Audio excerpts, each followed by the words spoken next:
Bonjour Khalid. Merci beaucoup d'avoir accepté de participer à ce podcast. Déjà, merci à toi de m'avoir invité. Bonjour Alex.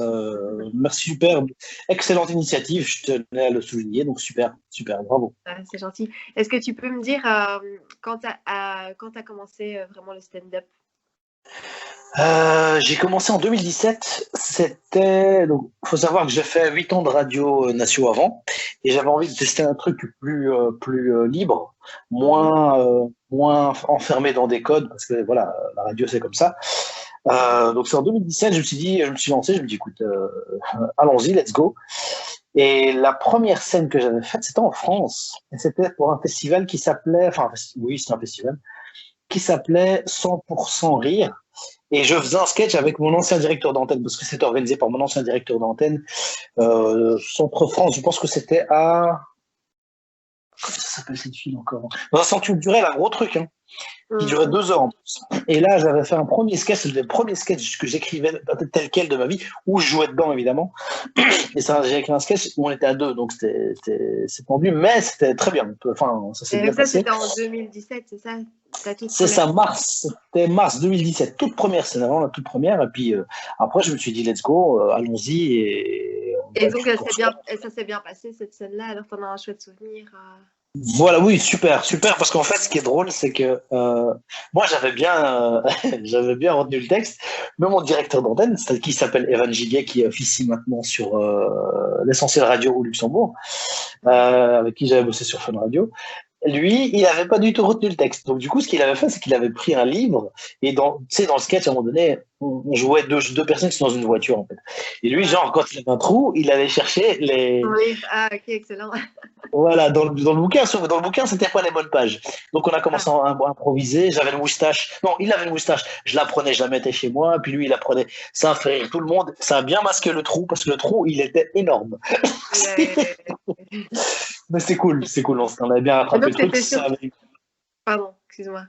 Oui, je t'en prie, vas-y. Non, je disais, donc la radio dont tu parlais, c'était Fun Radio, hein, c'est ça, hein, parce que j'avais mal compris au début. Non, mais la radio sur laquelle tu as travaillé, c'était...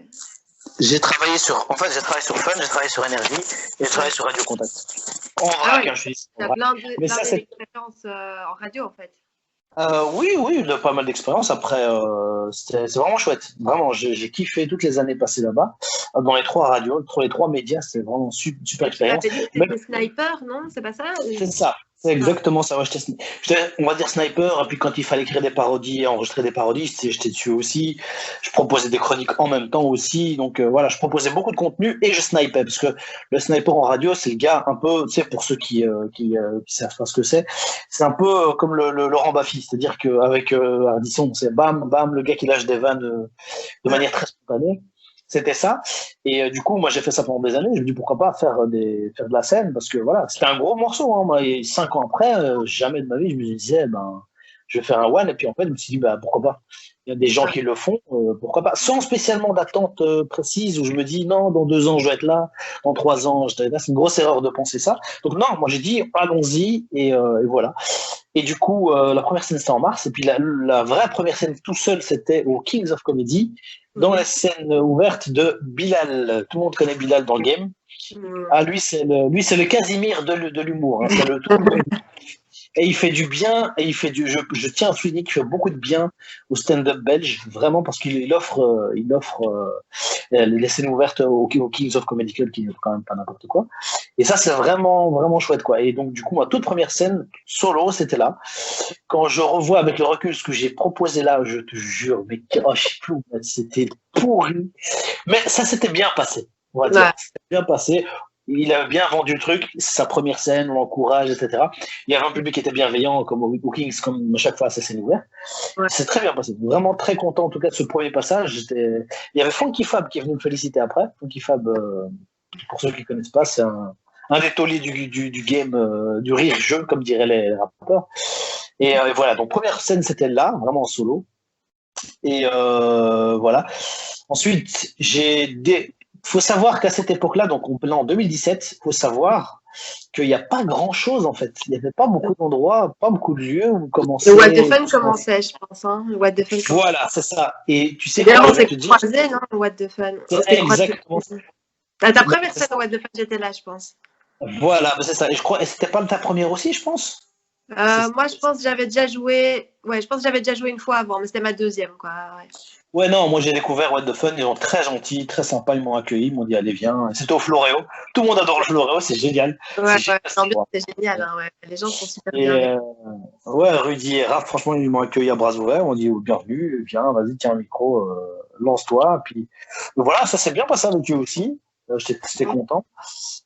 J'ai petite anecdote, c'est là que j'ai rencontré Monsieur Blaster.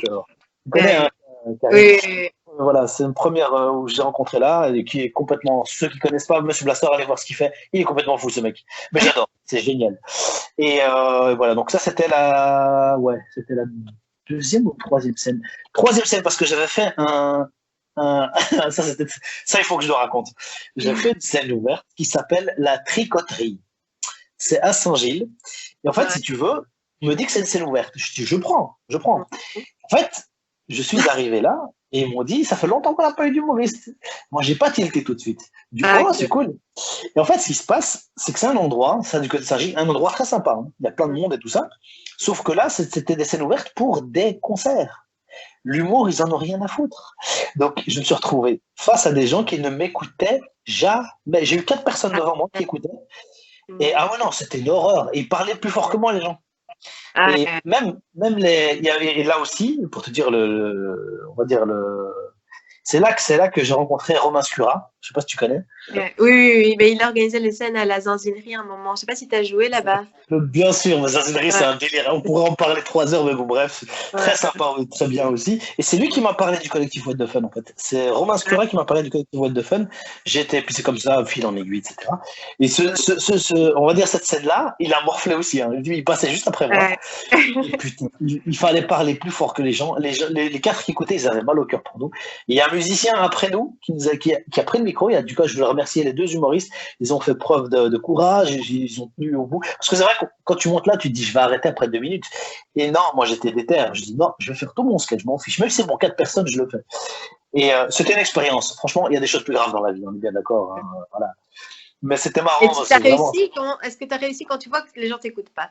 Est-ce que tu te démontes ou tu as quand même confiance en toi suffisamment? Tu as tellement l'habitude, grâce à ton expérience radio, tout ça, que tu as de la confiance en toi au point de transcender ça et de te dire, je reste motivée, je reste à fond, je balance mes trucs, tac, tac, je perds pas en énergie. Ah ben, tu sais quoi, c'est la radio qui m'a appris à faire ça. L'expérience radio m'a beaucoup servi pour la scène. Pour ça, en tout cas, c'est, on va dire, l'aisance sur scène, c'est-à-dire que je suis pas stressé. Avant, je suis stressé comme un poulet rôti. C'est une expression qui n'existe pas, je viens de l'inventer. Je suis stressé, mais de ouf, parce que je me dis que je dois faire rigoler celui-là. Je les regarde dans les yeux et je suis en panique. Mais dès que je dis, c'est bon, là maintenant, tu dois plus te démonter. Faut faire le bonhomme, il faut aller jusqu'au bout. Et c'est ça, en fait, ce qu'il y a, c'est que ce que j'ai appris, c'est l'enseignement que j'ai tiré de la radio, c'est quand tu commences un truc, fais-le jusqu'au bout, fais-le, assume-le, fonce. C'est parce que si t'es fébrile, t'es hésitant, t'es cuit. Ton truc, il tombe à l'eau, quoi qu'il arrive. Par contre, si les conditions, entre guillemets, sont mauvaises, mais que tu tiens un crachoir quand même, les gens te respecteront quand même. Oui, donc, Et ouais, pour ton ego, bien sûr, parce que l'ego, il est essoré, mais au maximum. Tous ceux qui font de la scène le savent. Quand tu t'es face à ça, la situation se passe mal pour ton sketch. Il faut, je pense, derrière ça, il faut, à un moment donné, tu dis, bon, ok, c'est foutu pour ce soir. Allons jusqu'au bout et faisons en sorte de garder le sourire, parce que je pense que c'est ça le plus important. Un gars, même moi, quand je vois un gars qui est en train de faire un bide, mais qui a le sourire, moi, je dis respect. J'ai toujours respect. Là, et même, quand bien même, il y a des gens qui paniquent. Enfin, moi, je me souviens de quelques-uns d'avoir vu justement What the Fun, parce que What the Fun, ce qui est chouette, c'est qu'il propose justement les premières scènes de certains qui ne sont jamais montés sur scène. Et donc, la première fois que tu montes sur scène, voilà, en général, sauf si tu as beaucoup d'expérience, mais en général, oui, c'est un peu dur, c'est un peu stressant et tout, tu perds un peu tes moyens. Et franchement, c'est ça que le public est chaleureux, mais ouais, c'est pas évident. Mais même ceux qui paniquent, j'aurais envie de dire, c'est pas grave, c'est normal, c'est une étape.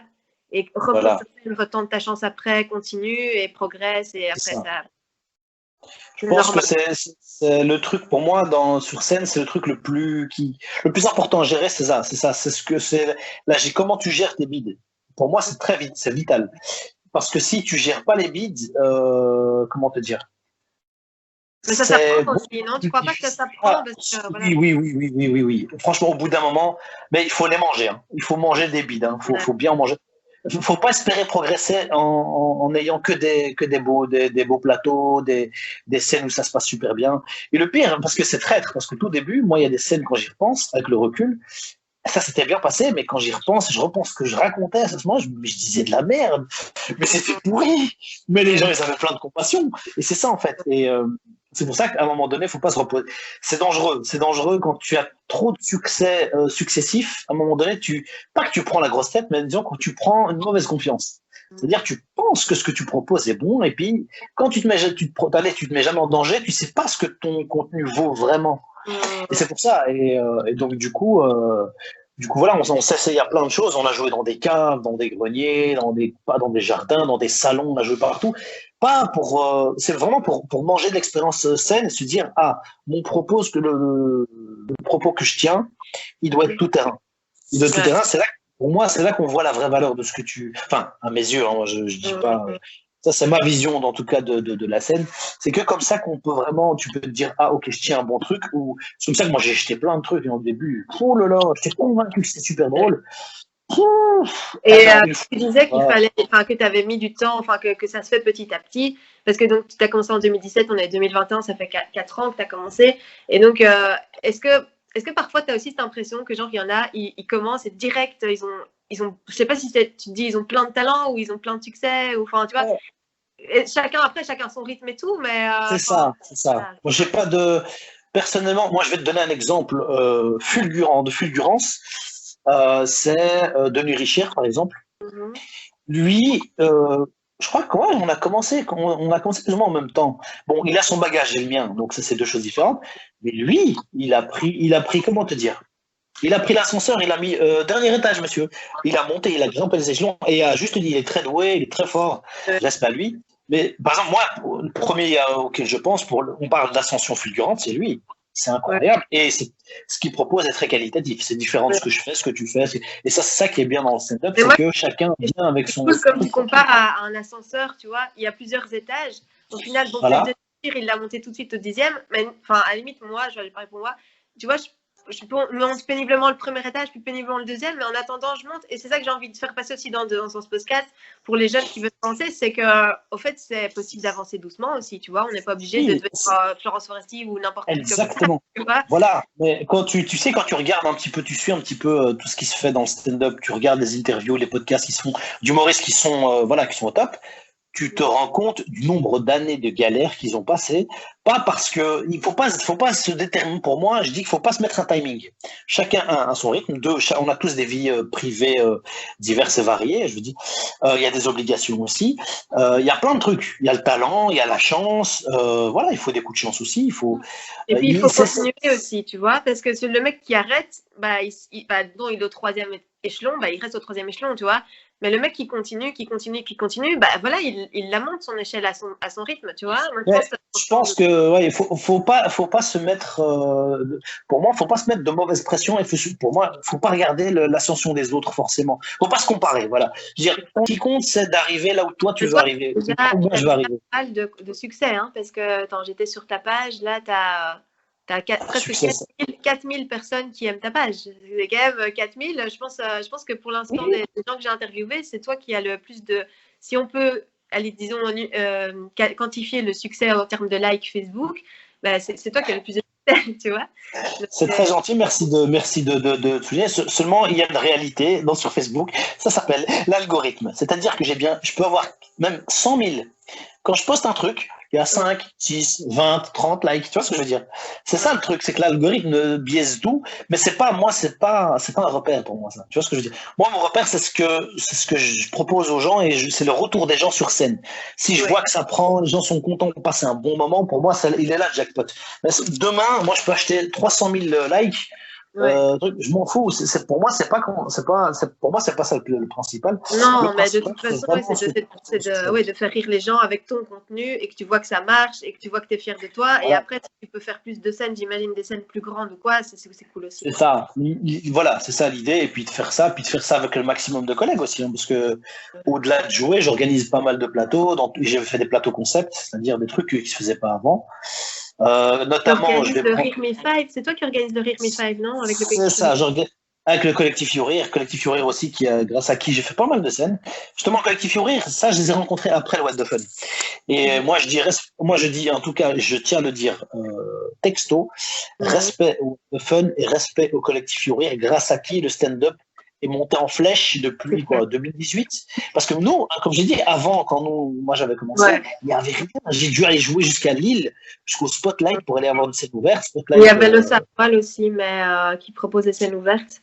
Là, alors, l'avantage, c'est qu'il t'offre un espace de 20 minutes. Je me souviens que j'ai fait ma deuxième scène là-bas, justement, et j'avais un 20 minutes, quoi. C'est direct, quoi. Tu vois, c'est cool. Alors, ça, c'est génial. Alors, là, Samuel, je l'avais fait 2 fois. Franchement, respect à Samuel, et il a tout mon soutien pour que ce lieu existe à vie. Moi, en fait, ce que je me suis rendu compte, c'était que le Samuel, c'est une scène ouverte de tous les arts. C'est-à-dire que là, tu vas passer entre un gars qui fait de la guitare, et après peut-être un autre qui chante, etc. C'est très bien, c'est très bien.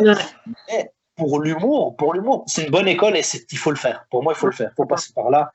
Parce que rien que pour le lieu, moi, je le trouve magique. Il y a une âme. Il faut savoir que le Samuel, c'est le plus vieux cabaret de Bruxelles. Ça, faut le savoir. Et il y a une véritable âme artistique derrière. Et Samuel, c'est ce qu'il veut, justement. Il propose. Samuel, c'est l'organisateur qui tient je sais pas si c'est le propriétaire ou le gérant de Le Samuel, mais bref, c'est le gars qui. Oui, Samuel Bernard, qui. Voilà. Tout le monde est le bienvenu et c'est des gens comme ça, pour moi, qui font monter l'artistique et il faut le faire. Seulement, après, voilà, ça c'est ma vision du truc. Moi, j'ai trouvé que c'était beaucoup plus dur pour l'humoriste parce que c'est pas son. Les gens qui sont là, ils sont là pour de l'artistique global, mais quand tu parachutes un humoriste là-dedans, c'est plus dur pour lui. Je dis pas que ça foireux pour lui, parce que moi, le passage, la première fois, ça allait, la deuxième fois, c'était moins bien passé, mais dans le sens, il y a moins de rire. C'était pas une catastrophe. Moins de rire, c'est comme ça arrive, il y a des choses plus graves dans la vie. Mais voilà, donc mon passage, il était passé à l'eau, il était tombé à l'eau, mais c'est pas grave. Moi, j'ai appris, et j'ai remercié Samuel, et il n'y a pas de problème, j'y retournerai encore, ça, il n'y a pas de problème. Et quand tu parles justement des trucs, parce que tu dis, j'ai pas eu de rire, mais c'est pas le pire. C'est quoi ta pire expérience sur scène? Genre le truc le plus dingue que tu te dis, mais non, mais merde, respecte-moi. Je te raconte la mienne, comme ça te donne un peu le niveau. Moi, j'étais dans un truc, et c'était Jean-Louis qui organisait ça, Jean-Louis Masson. Oui, c'est ça, Jean-Louis Masson qui organisait ça. Et c'était, je sais plus dans quel coin, mais en Wallonie, vraiment. Putain. Dans le Hello, je sais plus où c'était, mais t'étais là, non, cette fois-là? Non, mais on m'a raconté. Ouais, on m'a raconté. Et au final, il y a une femme, elle passe, chaque humoriste a galéré, il y avait des gens très bien avec une galerie, on a tous galéré. Et moi, je crois que je passais en dernier parce que je voulais pas passer, ou en avant-dernier, je sais pas, j'avais peur, tu vois, parce que je les voyais tous se prendre des bites, tu vois. Et puis moi, je pense qu'à un moment, il y a une bonne femme complètement bourrée qui passe à côté de moi, et genre en mode, elle va aux toilettes, bon bref. Puis elle revient et elle dit « Ouais, c'est trop nul !» tu vois. Et j'étais là « Ok !» Et donc en plus, c'était au tout début de mon passage et ça m'a genre super fort déstabilisée parce que il y a les gens n'avaient pas entendu en plus, donc ils ne comprenaient pas pourquoi j'étais... Parce que j'ai dit « Ah, c'est sympa !» Mais tu vois, les gens n'ont pas compris. Et ouais, c'était le pire moment, quoi. Bah écoute, moi, c'était proche de ça. C'était un mec bourré. C'était dans un plateau du Yorir en plus. C'était dans un truc qui se fait que ça s'appelait pas le café de la gare. Si, je crois qu'on fait plus de plateau là-bas parce que c'est pas du tout adapté. Mais bref, on a essayé, c'est chouette. Il y avait un mec bourré qui réagissait absolument à toutes mes phrases. Il parlait fort. Il me coupait la parole. Je strike une fois, je strike 2 fois, je strike 3 fois. À un moment donné, voilà, moi, je m'énerve jamais sur scène. Jamais je me suis énervé. J'espère que ça n'arrivera jamais. Mais donc du coup, à un moment donné, le gars, il est en train de pourrir non seulement mon passage, mais ça, à la rigueur, c'est pas le pire, c'est qu'il pourrit la soirée des gens. Tu vois. Les gens aussi, ils étaient là. À un moment donné, je te jure, il y a un gars, il s'est levé, il voulait lui mettre une patate. Et c'est moi qui suis intervenu, je dis non, laissez le pauvre, il a besoin de s'exprimer, voilà, puis j'essaie un peu de le défendre, mais du coup, mon passage, il est passé complètement à la trappe et complètement à l'eau. Et même les autres humoristes, ils étaient là, genre, putain, t'as pas eu de bol. Tu vois, c'est pas grave, tu vois. Et lui, donc, du coup, lui, il m'a absolument pollué tout mon passage. En fait, j'ai pas fait de passage. J'ai pas fait de passage, j'ai fait du social. Mais t'as quand même, mais tu t'es pas débiné, comme on disait, le pire, c'est de paniquer, c'est de se liquéfier. Enfin, là, t'es resté solide sur scène, quoi. Bah, écoute, j'ai eu ça. Oui, c'est ça, exactement. Et j'ai eu ça, et j'ai un autre exemple quasi le même. C'était avec le What the Fun. Avec le What the Fun, c'était une Rudy et Raph qui sont les deux organisateurs des plateaux What the Fun. Rudy avait l'air de dire, c'était un endroit, ils font plus là, hein. Attends, parce que j'ai perdu mon écouteur. Ils font plus là, hein. Attends 2 secondes, je le ramasse. Donc en fait, ils font plus de plateau là-bas parce que c'est pas gérable. C'est pas gérable, pourquoi? Parce qu'il y a trop de bruit. Et ce plateau-là, je passais le premier. C'était pas au Black Sheep ou c'était ailleurs? Non, c'est pas au Black Sheep. Black Sheep, ça marche super bien, mais c'est parfois un peu les gens du fond, tu vois. Et puis il y a les deux piliers, les gens derrière le pilier qui ne voient pas. Bon, bref. Mais c'était bien Black Sheep. Bref, je reviens, ça s'appelle comment encore? Je sais plus comment s'appelle cet endroit. C'était un bar où il y avait un canapé, tout c'était joli, hein. Et puis le brouhaha qu'il y a pendant tout ton passage. Et donc moi je passe en premier. Personne ne m'entend. Quand je te dis personne, c'est personne. Ça commençait très très mal. Il y avait qui? Il y avait Fanny Ruet, je pense, il y avait Blaster. On était plusieurs, tu vois. Moi j'étais le premier. Et je me dis, bon, en plus, le premier, c'est bien, c'est toujours le plus dur, tu vois. Mais c'est pas grave. Moi, je veux dire, pour moi, passer le premier, ça a été mes meilleures écoles. C'est là que j'ai le mieux appris à gérer justement le fait que ça prenne pas ou, voilà. Oui. Et là, je commence. Il y a le bruit de ouf. Et moi, je parle au micro, etc. Et donc, à un moment donné, même les gens du public disaient chut aux gens de derrière, mais ils écoutaient. Quand je te dis ils écoutaient pas, ils écoutaient pas. Ils s'en foutaient. C'est dommage. Ils étaient pas là pour ça, en fait, ou quoi? Pas du tout. Pas du tout, mais il fait plus de bruit que n'importe qui, quoi. Et donc, moi, ce que je fais, c'est que je me démonte pas. Je dis, bon, bah, je vais faire quand même. Je vais parler comme ça pendant 10 minutes. Tout le monde se barre et tout ça, tu vois. Et j'ai commencé comme ça, mais après, voilà. Et du coup, j'ai installé un petit climat de confiance. Allez, ils étaient quoi, une trentaine à écouter. Et dans les 30, il y en avait 20 qui n'entendaient pas. Du coup, il n'y en avait qu'une dizaine. Et donc, j'allais les alpaguer et tout ça. Je leur parlais directement à eux. Je m'adressais à eux. C'est ça qui est chouette avec le stand-up, c'est que tu peux t'adresser au public. Et voilà, donc, du coup, mais j'ai quand même fait mon set. Et Rudy, je me souviens, quand je suis redescendu de là, il m'a dit, mec, respect, chapeau. T'as tenu le truc, tu t'es pas laissé démonter, et c'était des conditions catastrophiques. Et franchement, et même, je me souviens quand je suis descendu, il a dit au public, j'aimerais bien qu'on applaudisse Kelly, qui vient de passer, parce que vraiment pour sa prestation, parce que c'était très compliqué. Et voilà, il a tenu jusqu'au bout. Et voilà, donc du coup, moi, j'en rigolais. Il n'y avait pas de souci. Et même parfois, quand j'enchaîne une blague qu'ils n'avaient pas entendue, je leur demandais, est-ce que vous avez entendu la blague? Est-ce que vous voulez que je la répète? Tu vois, tu désamorces en fait. Quand avec de la sympathie, tu arrives à désamorcer. En fait, il faut s'adapter, quoi. Enfin, vraiment. Oui. Moi, je pense que le truc, c'est quand tu sens que ton truc est en train de partir en cacahuète, il faut s'efforcer de faire passer quand même un bon moment aux gens. Juste ça, en fait. Les gens, parce que les gens, ils vont pas te juger sur une prestation, ils vont dire, ah ouais, bon, son passage était un peu éclaté, était un peu claqué au sol, mais le gars il est sympathique, on a quand même rigolé. En fait, c'est ça le but. Pour moi, dans un passage, la mission absolue, c'est que la personne passe un bon moment. Voilà, si t'as pas pu placer ta punchline, tu n'as pas pu faire ton test, c'est pas très grave. Ce qu'il faut, c'est que les gens retiennent par rapport à ce que à ta présence sur scène. Ouais. Donc, mais ça se travaille, parce que toi, tu disais que tu avais passé quand même 8 ans de radio avant ça. Voilà. Donc, c'est quand même une belle école, 8 ans de radio. Et puis après, tu arrives sur scène un peu plus assuré. Moi, c'est vrai que j'ai, pour parler de moi, c'est pas pour parler de moi le but, mais c'est juste que je t'en prie, j'avais fait un peu d'impro, mais j'avais jamais été vraiment sur scène toute seule. Tu vois, c'est quand même un truc, seul sur scène face à un public. Et ça prend aussi. C'est comme les profs qui ont des classes, ils doivent parler. Enfin, je crois qu'au tout début, les stagiaires qui vont dans les classes, ils sont pas forcément hyper rassurés. Donc, c'est un truc, je pense que parler devant des gens, c'est un truc qui se travaille. Ouais, clairement. Mais je voulais te dire un truc quand tu disais, j'ai pensé. Oui, l'impro, moi je trouve que l'impro, c'est encore une autre discipline. Ça, faut le savoir. Parce que les gens, ils disent, ah, il a fait de l'impro, donc il est bon stand-up. Pas forcément. Pas forcément. C'est une autre discipline, hein, vraiment. Ça peut servir, il y a des outils qu'on peut utiliser, mais l'improvisation théâtrale et ça, c'est autre chose. Et un mec qui vient du stand-up, n'est pas forcément très bon en impro aussi. Hein. Tu vois, c'est dans les deux sens. Ouais, dans les deux Donc, sens. il faut, c'est autre, et ça me fait penser que j'avais fait un plateau, enfin, non, on n'a fait pas, avec Nathan Drapa, je sais pas si tu connais, tu vois l'humoriste J'ai entendu breton. son nom, mais je pense pas l'avoir déjà vu jouer. Ouais, lui, balèze, balèze. Lui, il est là depuis un petit moment, il est très fort. Et avec lui, en fait, de la Louvière, pardon, il n'est pas de Mons, c'est de la Louvière. Ouais. Alors lui, il y avait un gars qui s'appelle Danny Marbet, donc qui tient un théâtre qui s'appelle Le Clandestin à Nivelles, et organisait un spectacle d'improvisation où il incluait des stand-uppers. Et les stand-uppers, c'était lui et moi. Donc on a dû improviser sans, on n'a pas été briefé du tout. Hein. Ok. On a fait ce qu'il et je te jure, franchement, on s'en est bien sorti. Lui, il avait déjà un passif d'impro. Lui, il a fait l'école de l'impro, donc moi jamais. Mais bon, voilà. Après, moi, avec la radio, j'ai appris aussi à improviser, mais à ma manière. Pas en mode. Donc, on a intégré ce truc-là. Franchement, on s'est bien démerdé. Et ils ont inclus un petit passage stand-up où eux devaient improviser un passage stand-up. Et eux, ils ont galéré à ce moment-là. Tu vois, un thème imposé. Et puis même c'est 2 minutes. Hein. Chacun avait un passage de 2 minutes.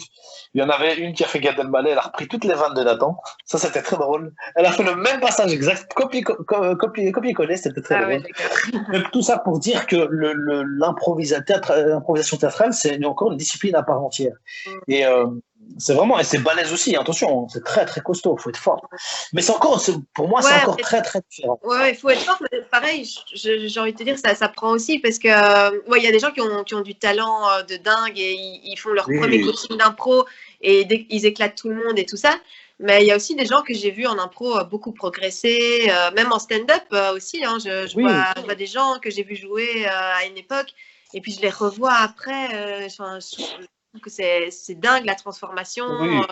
Donc je pense ouais. D'ailleurs, je voulais te parler parce que j'ai vu sur ta page, je ne sais pas si tu veux en parler, mais de ton projet Very Black Trip.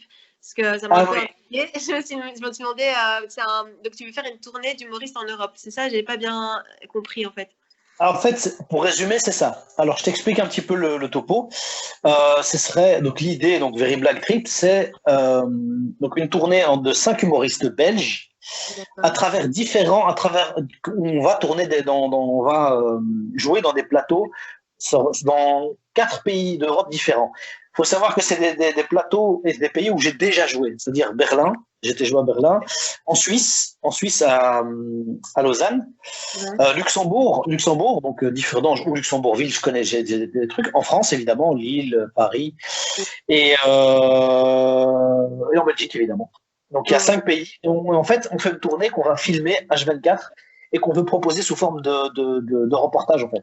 Quand tu dis H24, ça veut dire qu'il y a quelqu'un qui va filmer. Tu vas tout filmer. En mode télé-réalité un peu. Enfin, vraiment. C'est ça, quasi. Voilà, on va dire ça. Ouais. On va dire ça. Donc on prend un van, on partira. J'ai déjà fait tout le tracé et tout. Hein. Tout le tracé est prévu. Et vous faites ça après le Covid, j'imagine. Bah ouais, le truc c'est quand je l'ai lancé, et j'avais lancé une campagne de crowdfunding, donc tu vois le post que tu as vu, c'est au moment où il fallait où je devais lancer le crowdfunding, c'est pile au moment du Covid. Et donc tout a sauté, tout a sauté en suspens. J'avais les accords de tous les endroits, tous les lieux, hein, que ce soit Berlin, que ce soit Luxembourg, etc. Eux-mêmes ils m'ont dit est-ce qu'on pourra participer au plateau? J'ai dit mais bien sûr. Donc tout sera filmé, donc les off, quand on sera sur les trajets entre les différentes villes, parce qu'à un moment donné, la ville la plus éloignée, c'est Berlin. C'est super loin, mais le plateau qui est là-bas, qui s'appelle le Baguette Comédie, magnifique ce plateau, il faut y aller, il faut le faire, c'est génial. Et du coup, voilà, est-ce que tu peux déjà révéler les noms des humoristes ou tu préfères le garder pour... Je vais encore garder, pourquoi? Parce qu'il y a peut-être, entre-temps, il y aura peut-être des changements, il y aura peut-être des gens qui seront désistés, il y aura peut-être... mais en tout cas, dans le lot, je peux déjà dire, en tout cas, sauf si maintenant, encore une fois, la vie fait que, il y aura évidemment Ahmed Boudrouz. Pour ceux qui ne le connaîtraient pas encore, c'est le big boss du rire-jeu. Ceux qui ne connaissent pas, voilà, les gars, comme c'est ce que je lui ai toujours dit, dans le stand-up en Belgique, je ne sais pas si tu as eu l'occasion de le rencontrer, tous les chemins mènent à Boudrouz. Faut le savoir. Mais c'est marrant parce que tu me fais passer pour une conne parce que je ne les connais pas. Donc, non, pas forcément. Non, mais écoute, j'irai checker ses réseaux. Et ouais, je peux petite parenthèse, Boudrouz, faut savoir, Ahmed Boudrouz, il est là depuis 2001. Ça, faut le savoir, il fait du stand-up depuis 2001. Il a joué en franc-belge, le gars. Jamel Comedy Club. Il a fait des tournées en Afrique. Il a, Jamel Comedy Club, Marrakech du Rire. Aussi, ça faut le savoir. Il y a Boudère avec qui il a. Et donc c'est un Français alors ou non, c'est un Belge, c'est un Liégeois, Ah, ouais, okay. Un jour, si jamais j'organise un plateau, je t'invite et je l'invite. Comme ça, vous faites connaissance. Tu ne peux pas passer à côté d'Ahmed Boudrou si tu fais de l'humour en Belgique. Les Taloches et compagnie, ils connaissent, hein, ils le connaissent, tout ça. C'est un pote des potes. Les Cody, les James Dino, tout le monde le connaît, hein, il est connu. Hein. Donc voilà. Donc il y aura lui, notamment, en tout cas, si tout va bien. J'avais vu, normalement, il y a Blaster, il y a Nathan Drapa aussi qui est prévu. J'avais approché d'autres humoristes, bon, je le dirai pas parce que j'ai eu un accord de principe, mais ça dépend de leur date parce que ils ont des tournées et tout ça, mais ils sont chauds sur le principe, ils sont hyper partants, donc voilà. Donc franchement, c'est un chouette projet. Question un peu, enfin pas polémique, mais style à l'heure de MeToo et tout. Enfin là, j'entends tous des noms masculins. Est-ce que t'as pensé il y aura des filles parce que dans le game de l'humour, il y a aussi Dena. Enfin, il y a plein. Il y a Émilie Trot, il y en a plein qui sont super drôles. Enfin, tu parlais de Fanny Ruet aussi. Clairement, Cyril. Une bonne femme dans le truc ou ce sera que des mecs dans En fait, non. En fait, je t'explique. Je vais être très honnête et très transparent avec toi. Dans un premier temps, tu sais que ça, c'est même l'organisatrice du plateau où on va jouer à Lausanne, elle m'a dit, mais pourquoi il n'y a pas de filles dans ton truc? Je lui ai dit, écoute, dans un premier temps, c'est une réflexion personnelle. Donc, c'est vraiment uniquement pour des raisons de logistique. C'est-à-dire que c'est plus facile de fourrer 5 mecs dans un dortoir, tu vois, c'est pour dormir, pour loger, que s'il y a des femmes, etc., il faut leur intimité, et ça, c'est normal, tu vois. Moi, c'est vraiment, pour l'instant, à l'heure actuelle, c'est mon seul frein. Si maintenant, j'arrive à débloquer, entre guillemets, on va résoudre ce petit souci de logistique, parce que si moi, je prends des femmes, moi, je veux qu'elles aient les conditions qu'il faut. Tu vois ce que je veux dire? Si, par exemple, je te mets toi dans le truc, je veux que tu puisses avoir ton intimité, que tu puisses loger dans les bonnes conditions, tout ça, tu vois. Voilà, moi j'ai mis le prix des mecs tout terrain, on pourrait tous dormir dans des camionnettes. Il y a des femmes qui savent aussi. Oui. C'est plus moi, hein, c'est plus à mon niveau. Je dis, en termes d'humour, non, mais il y a des killeuses, tu rigoles quoi? Non, il y a des femmes qui sauraient s'adapter à des conditions de trajet peut-être pas super confortables. Hein. Trajet, c'est pas ça. C'est juste pour honnêtement, je te dis vraiment parce que j'organise tout de A à Z. C'est juste question de logement. Si maintenant dans le logement j'arrive à trouver des deals où là où les filles, hein, y a pas, je peux en avoir 2, 3, c'est pas un problème. Puissent avoir, on va dire, de l'intimité correcte, ce qu'il faut. En tout cas, si voilà, moi, il n'y a aucun souci. C'est pas une question de talent, loin de là. Franchement, il y a des tueuses que je rencontre à chaque fois. Moi, je suis à chaque fois. Dena, c'était une des premières belles surprises. Avant même que je commence avec le What the Fun, j'avais vu Dena, j'étais par terre. Je dis waouh. Il n'y a pas qu'elle, hein, comme tu as dit, t'as Fanny, t'as cité tous les noms. Hein. Fanny, il y a Marie-Glantine. Il y en a plein en fait. Mais oui, il y a Kautar, il y a la Sérine. Vraiment. Et ça c'est un truc aussi, c'est un détail, je trouve que sur les scènes, sur les plateaux, les filles sont fort sous-estimées en fait. Tu sais qu'une fois on m'a présenté, je dirais pas le nom de l'humoriste qui m'a présenté comme ça, mais ça en plus c'est un ami, donc je crois qu'il a vraiment pas fait exprès, mais il a dit alors maintenant on va accueillir une fille, et bah oui parce que les filles aussi peuvent être drôles. Et j'ai trouvé cette phrase, je me suis dit mais c'est quoi ça, les filles aussi peuvent être drôles, genre on n'y croit pas trop, mais pourquoi pas, allez ça peut être drôle. Et ouais, je sais pas, moi je trouve que y a pas de raison en fait. Une femme, ça peut être drôle. Après, ça rigole peut-être pas des mêmes trucs que les hommes, je sais pas, mais. Non, justement, moi je pense. Pour avoir fait X plateau, déjà rien qu'avec les Rémi 5, j'ai même fait un plateau 100% filles à un moment donné, rien que pour montrer les gars, regardez le talent qu'on a ici, arrêtez vos bêtises, ouvrez vos yeux, ouvrez vos oreilles, et voilà, regardez. Non, ça oui, ça je suis entièrement d'accord avec toi. Parce qu'il y a souvent des femmes qui disent, qui font ce métier, qui disent ouais, c'est encore plus dur parce qu'on est femme. T'étais d'accord? Enfin, t'as tout à l'heure. Mais non, mais tu sais le plus triste, c'est que parfois ce sont des femmes qui disent ça. Ouais, mais non, mais c'est une femme, elle va sortir encore des vannes sur ses règles, etc. Et c'est des femmes qui disent ça. C'est ça le plus malheureux. Je me dis, t'es pas censé défendre ta paroisse, toi? Qu'est-ce que tu me racontes? Je te jure. Après, voilà, je dis vraiment, c'est pour ça que, non, il y a vraiment le talent en Belgique, il est incroyable. Et je trouve, à mes yeux, à l'heure actuelle, qu'on ne le met pas encore assez en avant. Je parle même pas de moi. Moi, je suis même pas dans le dos. Voilà. Je veux dire, dans ce qui est, on va dire, dans ce qui est déjà haut, dans des Dena, etc., etc. Même si Dena, je trouve qu'elle a déjà une belle petite exposition à l'heure actuelle. C'est bien. Elle fait des gros trucs comme le rire ensemble contre le racisme, etc. Pas les 12, elle est là. Et ça, pour moi, elle est complètement à sa place. Et il n'y a pas qu'elle, il y en a d'autres, tu vois. Et je trouve que, malgré tout, on voit pas, on n'ose pas le stand-up en Belgique, malheureusement. Je trouve. Mais j'avais discuté avec justement Kyriakos et il me disait finalement, pour avoir une grosse visibilité, la télé, ça reste un média. Parce que oui, la scène, mais tu vois, pour accéder à des grosses scènes, finalement, Internet, ouais, c'est sympa d'avoir une page et tout, mais ça t'amène pas autant. Enfin, tu peux pas te dire, je vais réserver une énorme salle et remplir ça avec ta page, tu vois. Bon alors, déjà première chose, Kyriakos, je le connais, je Ouais. te certifie, c'est un connard. Ensuite, N'importe quoi. non, c'est mon poteau, Ouais. c'est mon poteau, il le sait, c'est la grosse bise à Kiki. Ouais. Non, mais je suis pas d'accord avec lui par rapport à ça. Moi, je suis pas justement à l'heure actuelle. C'est vrai, il y a les gros galas du fou rire, etc. C'est magnifique, c'est une belle. Et j'étais content de voir genre des InnoJP, des Denis Richir, des PE aussi Ouais. crever l'écran dans ces gros galas. Et je suis trop content pour eux, et ils le Ouais. méritent. Mais je trouve justement, alors avec l'internet, on peut l'exposition, elle n'est plus c'est plus que, je veux dire, c'est pas, on va dire à l'époque des pirates des taloches, il y avait que la télé pour, on va dire pour avoir une exposition. Maintenant avec le net, on peut diffuser dans tous les réseaux. Donc C'est vrai. on peut être visible plus facilement qu'avant. Peut-être pas à la même échelle, mais il faut savoir qu'avec la télé, c'est particulier parce qu'en Belgique, la télé, il y a une vraie culture, il y a encore une vraie culture de la télévision. Il y a encore des gens qui allument leur télévision à 19h, qui attendent le journal, qui attendent leur film de 20h30. Donc, Ouais. c'est pour ça que là, à ce niveau-là, oui, la télé reste quand même un gros média en Belgique, malgré tout. Ouais. Mais faut pas se dire s'il y a que c'est la télé ou rien. Non, il y a les réseaux et tout ça, Non. ça permet aussi de grandir, d'exister. Et puis après, voilà, il y a. Ça dépend aussi de ce qu'on cherche, j'ai envie de dire, si tu veux jouer ou bien si tu veux vraiment gagner de l'argent beaucoup avec ça. Parce Non, que, briller, je parle de voilà, jouer parce maintenant qu'en grâce aux soi, télés. ce qui est chouette, ça dépend des ambitions des gens. Déjà, jouer, que ce soit devant 5 personnes, 10 personnes, 15 personnes, t'es pas obligé de. Enfin, oui, ça va pas te rapporter énorme en termes d'argent, ça, mais c'est déjà jouer. Finalement, jouer, c'est jouer, tu vois. Oui, bah après, je vais te dire un truc.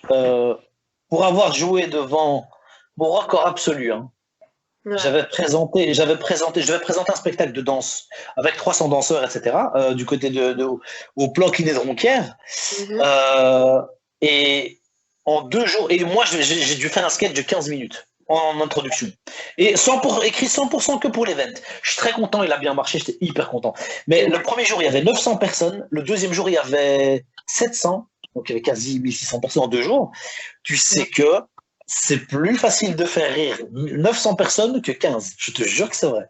Moi, en tout cas, c'est le ressenti que j'ai eu. Parce que dans les 900, il y a d'office 10 qui vont lancer le rire, et puis les gens, Ouais. ensuite, ça peut contaminer. Tu vois ce que je veux dire? Ouais. Par contre, 15 personnes, c'est beaucoup plus dur. Hein, attention, hein, 15 personnes, ils sont là. Tu dois les faire rire un par un, sinon t'es cuit. Ouais. Et je trouvais, en tout cas, c'est un ressenti que j'ai eu. Je suis pas en train de dire que je suis une star. Voilà, non. Je dis que en termes d'impact, dans les 900 d'office, tu trouves des gens qui vont rire de bon cœur de ce que de tes propos, que sur 15, les gens ils peut-être pas, ils osent pas trop. Ça aussi, c'est un problème dans les publics.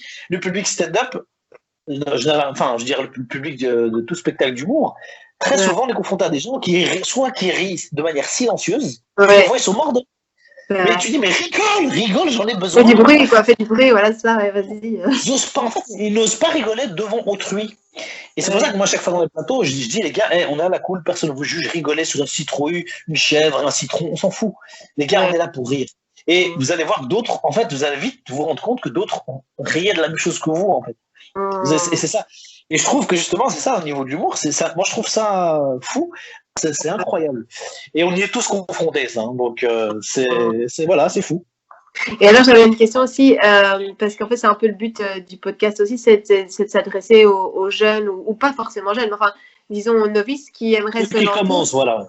Voilà, et qui n'osent pas forcément, parce que moi j'ai un ami comme ça qui a plein de talents, enfin il vient du milieu de l'impro, et il réfléchit, mais ça fait longtemps qu'il réfléchit, je pense, à peut-être un jour faire du stand-up, mais il n'ose pas franchir le pas, tu vois. Et moi j'aimerais bien aussi faire passer le message que, en fait, il faut y aller, tu vois, et c'est comme ça, il faut essayer, il faut se lancer, et je sais pas, toi, qu'est-ce que tu dirais à quelqu'un comme ça, qui ose pas trop, qui se prend la tête, qui va écrire, travailler avant de. À un moment, il faut Bah, monter du plateau, quoi, tu vois, non? C'est exactement ça. En fait, ça, t'as tout résumé.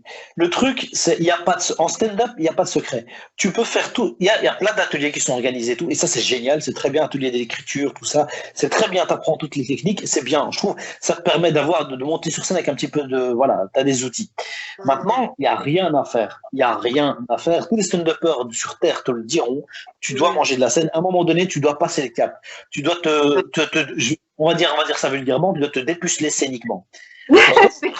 C'est vrai, parce que t'as beau avoir, tu vois, la vanne, t'as beau l'avoir, dans ta tête, tu te dis c'est la meilleure vanne du monde, et si tu la testes pas face à des gens, ta vanne ne vaut rien.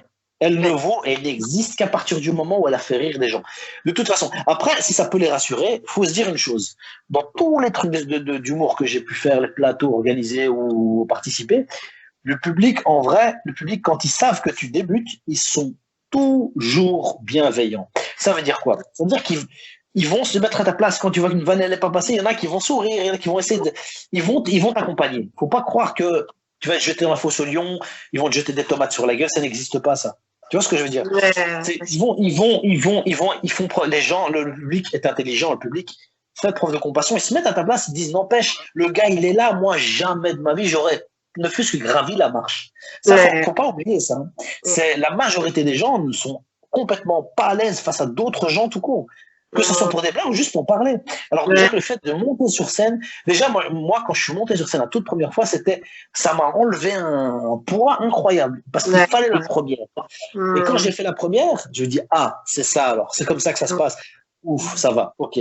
Parce que moi, ce qui m'a rassuré, et c'est ce que moi j'ai envie de... Les gars, quand vous montez sur scène, il faut que vous appréciez.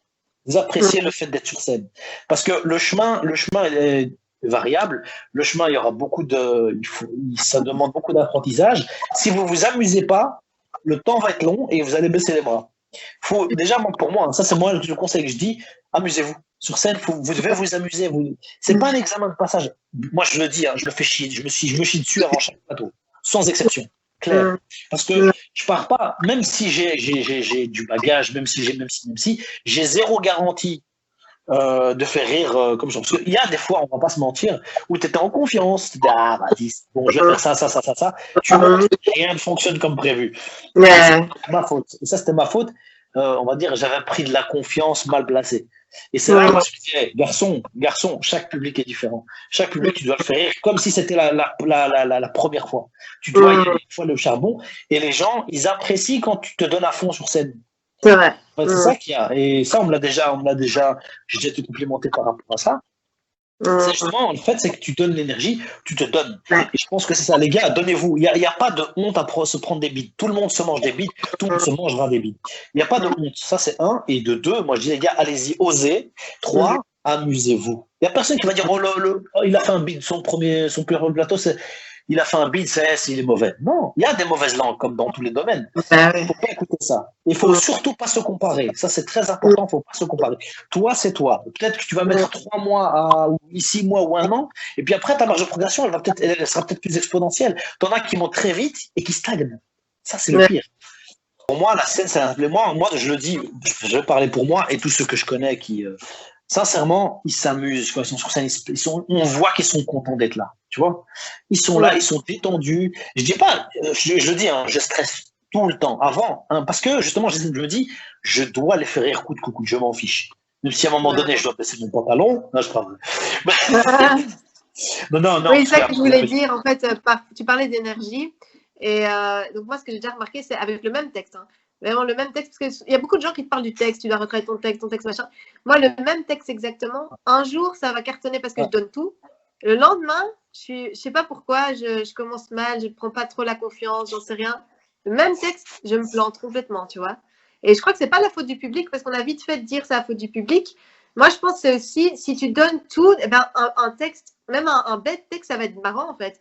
Tu vois, même des bêtes mots, enfin, tu vois, les mots, ça veut rien dire sur le ton que tu le dis. Enfin, il y a plein de choses, tu vois, il y a l'intonation, le personnage, et enfin, ouais, la manière dont tu interprètes les choses. Si tu es à fond dedans, ben voilà, ça marche mieux qu'effectivement si... Tout à fait d'accord avec toi. Le nombre de fois tu te dis ça, ça va marcher, ça va cartonner. Parce que ça va cartonner 4 fois. La cinquième, mais ça, c'est pour moi, c'est tout le charme du stand-up. c'est Ouais. que bah, C'est jamais t'as acquis, ouais. jamais de garantie. Et c'est ça qui est chouette aussi. Sinon, tu te renouvelles pas, sinon tu stagnes, tu t'enfermes dans ton Ouais. texte, et puis après, à la fin même, toi, tu te fais chier. Et là, c'est mort. Faut pas, voilà, faut jamais en arriver là. Mais je suis d'accord avec toi. C'est vrai que des fois, le texte, mais ça, par rapport au public, là, moi, je suis plus réservé. C'est-à-dire, Mm. je dirais pas.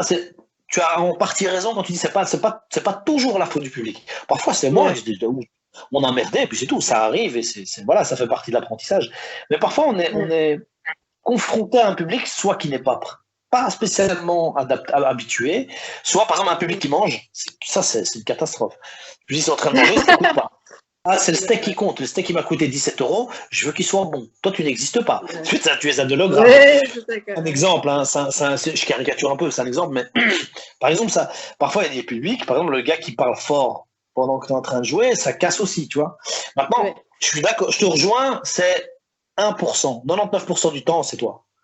C'est toi, interprétation, énergie, vibe, et puis humeur, ou t'es fatigué, ça arrive, hein, c'est clair, mais Ouais. pour moi, je trouve que c'est ce qui fait tout le charme du stand-up, de l'humour, c'est qu'un plateau n'est pas l'autre. Et donc ça veut dire que tu dois à chaque fois sortir le meilleur de toi-même. À chaque fois, à chaque fois, à chaque fois. C'est ça qui est bien, et je trouve que c'est grâce à ça qu'on grandit. Et si tu arrives à faire rire des gens dans une cave de 5 personnes, et ça peut arriver, moi je vais jamais oublier cette fois-là. J'avais été joué dans tu sais, les fameux concours de talent. Le concours. Ah oui, C'est-à-dire t'as un oui. cracheur de feu avant moi. Je te jure que c'est vrai, j'avais fait ça à Moucron. Respect à eux, ils ont organisé le truc du mieux qu'ils pouvaient, tout ça, c'est très bien. Puis ils m'ont proposé, il n'y a pas de souci. Il y avait Le un cracheur incroyable de feu talent, je devant veux moi. dire. Mais Non, non, pas j'ai pas incroyable compris. talent, c'est un concours de C'est à talent. Moucron, C'est-à-dire attends. que c'était à Moucron, c'est un petit truc dans un Ouais. cabaret, tout ça. Ok. Euh, Très modeste, mais il n'y a pas de souci. Pour moi, il n'y a pas de mauvais endroit pour jouer. Ok. Et en fait, il n'y a pas d'humoriste. Il y avait un cracheur de feu, il y avait un jongleur, il y avait un travesti, enfin, pas un travesti, un transformiste qui Ouais. faisait un playback, il y avait un magicien et puis il y avait l'humoriste. J'étais là-dedans. Et franchement, il y avait une trentaine de personnes. Euh, j'ai pas eu un rire. Zéro. Ah ouais. Pendant 10 minutes. Pendant 10 minutes. Oh. Et je dis, bah voilà, ça arrive, ça arrive. Mais c'était Oh. pas forcément la faute du public. Le public n'était pas venu pour ça à la base. Comme Ouais, ouais, ça rejoint ce que je te disais dans la trigoterie. Les gens, ils sont venus pour du ouais. concert, ils veulent pas écouter quelqu'un. Donc, tu Ouais. vois, c'est dans ce cadre-là, bah forcément, ton passage, bah, il tombe à l'eau. Et là, on va dire, c'est entre guillemets à cause du public. C'est parce que c'est la configuration du public et dans quel esprit c'était venu à de base. Donc, forcément, s'ils sont pas venus voir, c'est comme si maintenant, tu vas à un spectacle d'opéra, en première partie, on te met un humoriste. L'humoriste, il va mourir. Pas parce que le public est mauvais, c'est qu'ils sont pas venus pour ça. Tout Ouais. simplement. C'est juste ça, en fait. Mais encore une fois, je dis, dans le truc, je te rejoins quand tu dis il n'y a pas de mauvais public, enfin, il n'y a pas de mauvais public, c'est jamais la faute du public en soi. Mais il y a toujours le petit pourcentage quand même qui compte. Moi, j'y étais confronté. Et parfois, c'est même d'autres gens du public qui disent, ouais, mais bon, le public, il était mort, etc. Je dis, bah, écoute, c'est pas grave, ça arrive. Des gens qui se partent en plein milieu, etc. Mais en gros, c'est ce que Après, je c'est dis, c'est peut-être plus pas. facile aussi quand c'est parce que là, on parle de plateau et tout, des gens qui ne savent pas qui ils vont voir. Mais parfois, si tu fais ton propre spectacle, les gens, ils viennent te voir toi. Tu vois, là, à mon avis, enfin, je sais pas, hein, mais c'est peut-être plus facile parce qu'ils savent ce qu'ils vont voir, ils sont contents et ils viennent pour ça, tu vois, pour toi, quoi. Il y a une bonne vibe. Voilà, c'est ça. Ça, c'est bien. Et c'est d'ailleurs pour ça. Moi, j'ai eu la chance de faire beaucoup de premières parties. Bon, très souvent, Soum m'a tendu la main depuis le début, lui. Hein. Soum, respect, c'est très beau. À lui, il y a eu James Dino, il y a eu, Il n'y avait pas Greg Genard aussi, on l'avait pas fait ensemble la première Greg partie. Zenard, on l'a fait ensemble. Ouais. Très Au sympa. Kings d'ailleurs. C'était un très chouette spectacle. Il a un bon spectacle, Greg Zenard. J'ai bien aimé ce qu'il avait Ouais. fait. Zenard, il y avait Yuri aussi. Yuri, j'ai fait quelques fois aussi. Tu vois, ça, c'est bien. Il y a une belle entraide. Mais Soum me disait un truc par rapport à ça. Je trouvais ça très juste. Il disait, les premières parties, c'est jamais négatif pour l'humoriste. Pourquoi? Pour l'humoriste principal. De un, si ça se passe bien, les gens ils sont galvanisés pour la suite. Si ça se passe mal, tant pis, on n'était pas venu pour lui, on est venu pour notre pote et on est content de le voir. Tu vois. Donc au final, voilà, la première partie, c'est un bon exercice aussi, ça permet de jouer aussi, franchement. Dans des beaux endroits. Hein. Soum, il m'a invité à sa première partie au Théâtre Royal de Mons. Franchement, respect, quoi. C'était, voilà, tu vois, des beaux trucs. James Dino, pareil, Comédie Centrale, Kings, tu vois. C'est chouette. Là, toute petite anecdote. Le premier partie de James Dino que j'avais fait au Kings of Comedy, oh, putain, j'ai bidé, mais incroyable. Les gens mangeaient, mais c'était ma faute. J'ai fait de la merde ce jour-là. Et là, j'avais perdu mes moyens. Dans quel sens? J'essayais première blague, deuxième blague, troisième blague, je vois, elle prend pas. Et je commence à perdre mes moyens, je vais chercher dans le public il n'était pas du tout ouvert à ça. Donc, je me suis mangé des vents. Je me suis mangé, c'était horrible. Et même après, Dino, il m'a dit, bah, c'est pas grave, hein, c'est tout. Et même lui-même, il m'a dit, ouais, je vais jouer à Charleroi, si tu veux, telle date, tu viens, 2 représentations. Mais ça, c'est bien aussi. Entre artistes, quand on se tend la main comme ça c'est vraiment. C'est pour ça que ouais, ça, c'est chouette. Et c'est vrai que tu parlais beaucoup, enfin, tu as cité beaucoup de gens, et finalement, est-ce que, enfin, oui, ça t'a aidé aussi, je pense, d'avoir, et ça, tu aides aussi d'autres gens aussi, enfin, comme tu dis, c'est une entraide, quoi, c'est parfois des rencontres, des affinités, des atomes crochus, et puis. Je vais te dire, moi, au Rire Me Five, par exemple, le plateau qui est là, chaque plateau, j'invite quelqu'un qui m'a contacté pour jouer, que j'ai jamais vu. Ah, moi, j'ai pris des risques du fou, mais il faut tendre la main aux gens, je suis désolé, moi, il y en a un, il s'appelle Boule. Il m'a envoyé un message, il m'a dit ouais, c'est toi qui fais le Rémi Five, est-ce que c'est possible de faire un passage? C'est Boule Boulanger, c'est ça sur Facebook, non? C'est ça, très gentil. Ouais, très gentil.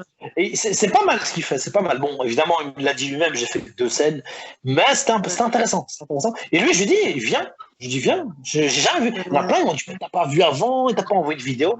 Je fais pas chier les gens. Moi, ce qui m'intéresse, c'est ce qu'ils font sur scène. Je dis, viens, alors viens, en soi. Et même, j'ai des amis ils veulent essayer aussi. C'est pas pour me jeter des fleurs, c'est vraiment pas ça, c'est juste pour dire, les gars, faut y aller, faut s'entraîner. Le concept, explique un peu aux gens, parce qu'ils connaissent peut-être pas, c'est donc Rire Me Five, tu dois obtenir 5 alors, Non, alors je t'explique. Oui et non. Je t'explique. Rire Me Five, c'est des plateaux que j'organise. Donc il y a 5 humoristes et chaque édition, les humoristes ont un défi à relever. Là, donc par exemple, il y avait quoi? Et chaque fois, je mets un nom pour hyper le bazar, genre Black Mirror. Black Mirror, c'était. Tu vois, Black Mirror, par exemple, la série Black Mirror, je sais pas si tu connais, c'est une série, tous les épisodes, ils finissent mal. Et donc, du coup. Il y a une vibe un peu. C'est ça. Et voilà, donc dans celui-là, c'était quoi? Qu'est-ce que j'avais? Je me rappelle plus ce que j'avais fait, c'était. Ouais, j'avais dit que c'était une série télé, donc le public devait désigner à qui l'humoriste ressemblait le plus. Et du coup, il devait inclure ça dans sa vanne. Par exemple, il y avait Yacine Sipkin qui ressemblait à, tout le monde a dit, Cyril Hanouna. Ah bah, il devait inclure une imitation de Cyril Hanouna dans son set, par exemple. C'est un défi. Et il y avait aussi, un qui a le mieux marché, c'était le copy comique. C'était quoi? J'avais fait ça en 2 fois. C'est-à-dire que donc, il y avait 5 humoristes. Ils faisaient un passage de 5 minutes. Chacun faisait son passage de 5 minutes. Et après, il y avait une pause. Et puis après, les 5 humoristes revenaient pour faire un 5 minutes, mais en ayant piqué des blagues des autres humoristes. Ça a cartonné parce qu'ils se sont tous over-cheatés. Ils sont surpassés. C'était magnifique ce plateau. Et voilà, donc tu vois, ça donne une bonne vibe. Les gens étaient super contents. Ils disent, ouais, c'est chouette. Il y a des concepts qui tombent à l'eau. Hein. Il fallait obtenir 5 rires en moins de 2 minutes, je crois. Et sinon, t'es coupé sur place. Et en fait, les gens, ils voulaient pas qu'il soit coupé. Donc, au final, le concept est tombé à l'eau après le premier humoriste. Les gens le savent. Les gens, ils sont avertis. Je le dis au début, on fait des concepts. Parfois, ça prend pas. Mais en tout cas, vous aurez vos 5 humoristes avec leur 7. Donc, il y a une garantie. Donc, la promesse, c'est que vous allez rire. Vous allez avoir des humoristes. Ils vont faire leur 7. Et à chaque fois, c'est des nouveaux concepts systématiquement. C'est pour donner un petit piment, pour on va dire, pour proposer autre chose qu'un plateau classique. Ce qui est très bien, un plateau classique. Mais là, moi, je voulais apporter une petite touche personnelle, quoi. Donc voilà. Ah, c'est chouette. Et alors, est-ce que tu veux encore ajouter quelque chose? Parce que je vois que ça fait déjà un petit moment qu'on parle. Bien... Comme tu veux. Ça passe vite, punaise, ça passe vite. Ce que je dirais, c'est que j'espère déjà qu'on va sortir de ce merdier. J'espère que le 1er mai, tout va réouvrir, il y en a marre. Mais moi, ce que j'ai envie de dire, c'est que les gars et les gâtes, tout le monde dira. Moi, je dis juste, il faut croire en. C'est très, très, très bateau ce que je vais dire. Faut croire en soi. Il faut surtout, je pense qu'il faut surtout qu'on s'amuse sur scène. Amusons-nous. Faut pas se regarder en chien de faïence. Faut pas dire, regarde celui-là, comment ça se fait qu'il a plus de plateaux que moi, etc. C'est pas grave. Voilà, chacun son heure. Et puis parfois, je pense, faut aussi. Moi, c'est ce que j'ai fait. à un moment donné, j'avais plus beaucoup de plateaux, j'avais plus beaucoup d'opportunités. Je me dis, bah, je vais les faire moi-même, tout simplement. Et quand il y a pas de plateau ici, je vais jouer à l'étranger. Voilà, je veux dire, faut pas, Faut pas attendre. non, ce que je veux dire par là, c'est que n'ayez pas peur de prendre des initiatives et il faut pas avoir d'animosité. C'est-à-dire, s'il y a des plateaux où t'es pas pris, c'est pas grave. Parce que je pense il faut qu'on agisse ensemble pour faire grandir le mouvement. Là, c'est bien en train de prendre parce que les humoristes comme moi qui ont commencé déjà un petit temps, ils commencent à organiser des choses pour ramener des humoristes aussi vers le haut et que les débutants soient le reste le longtemps possible, qu'ils soient formés le plus vite possible pour eux, pour grandir, etc. Et voilà, un humoriste qui grandit, c'est le mouvement qui grandit, donc c'est cool. Mais c'est vrai qu'il y a de plus en plus, comme tu dis, il y a de plus en plus de scènes parce que quand on a commencé, il n'y avait pas encore beaucoup et maintenant, voilà, chaque humoriste, enfin, je dis pas chaque humoriste, mais il y en a beaucoup qui lancent leur propre scène ouverte. Et ça, parce que voilà, ça fait grandir, c'est ça, ça fait grandir. Parce que j'ai eu pas mal de débats avec des gens qui disaient que justement que ça tuait le mouvement. Je suis pas d'accord avec ça. Ils disaient qu'il y en a trop, donc ça gave. Non, ça gave. T'as vu le nombre d'humoristes qu'on a en Belgique? T'as vu le nombre? Comment tu veux lasser? C'est pas possible. Il y a trop de talents différents. Tu vois ce que je veux dire? Donc, allons-y et faisons connaître ça en Belgique. Bah, Bruxelles, ça prend bien, mais il faut que ça se propage partout en Belgique. En Wallonie, on essaie de tirer ça. En Nivelles, j'organiserai bientôt des trucs aussi. Mais bon, je mettrai ça sur mon Facebook comme d'habitude.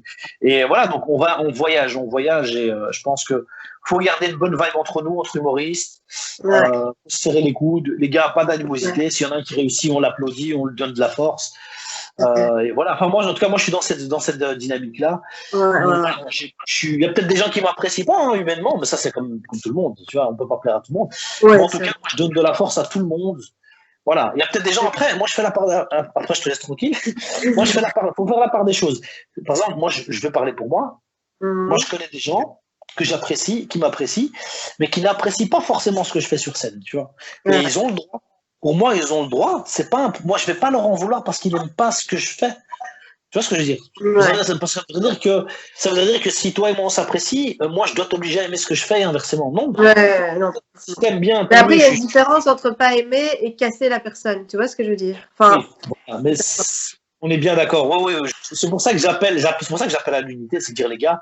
Voilà, même si t'aimes pas, c'est pas un crime. Et puis, des deux côtés aussi, il faut accepter parfois qu'on n'est pas forcément apprécié ou qu'on n'aime pas ce qu'on fait.